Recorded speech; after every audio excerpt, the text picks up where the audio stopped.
దేశవ్యాప్తంగా కల్కి 2898 AD movie mania కొనసాగుతుంది. ప్రభాస్ హీరోగా, అమితాబ్ బచ్చన్, కమల్ హాసన్, దీపికా పదుకొనే ప్రధాన పాత్రల్లో వచ్చిన సినిమా హాలీవుడ్ రేంజ్లో ఉందనే కాంప్లిమెంట్స్ వస్తున్నాయి.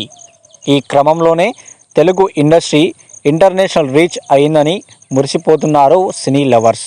ఎక్కడ చూసినా పాజిటివ్ టాక్ వినిపిస్తుండడంతో పండగ చేసుకుంటున్నారు డార్లింగ్ ప్రభాస్ ఫ్యాన్స్.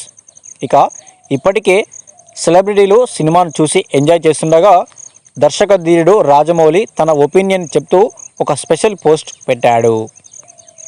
కల్కి కాన్సెప్ట్ బిల్డ్ చేసే తీరు అదిరిపోయింది. ఇన్క్రెడిబుల్ సెట్టింగ్స్ నన్ను బౌల్డ్ చేశాయి. డార్లింగ్ తన టైమింగ్ ఈజ్తో చంపేశాడు. అమితాబ్జీ, కమల్ సార్, దీపికా నుంచి గ్రేట్ సపోర్ట్ లభించింది. చివరి 30 నిమిషాలు పూర్తిగా మరో లోకంలోకి వెళ్ళిపోయా. ఇంత చక్కగా ఎగ్జిక్యూట్ చేసిన director Nag Ashwin, Vyjayanthi banner and టీంకు కుడోస్ అని పోస్ట్ పెట్టాడు. కాగా జక్కన్న రివ్యూ ఇంటర్నెట్లో వైరల్గా మారిపోయింది. సినిమాకు మంచి పుష్ ఇచ్చినట్లు అయిందని అంటున్నారు నెటిజన్లు.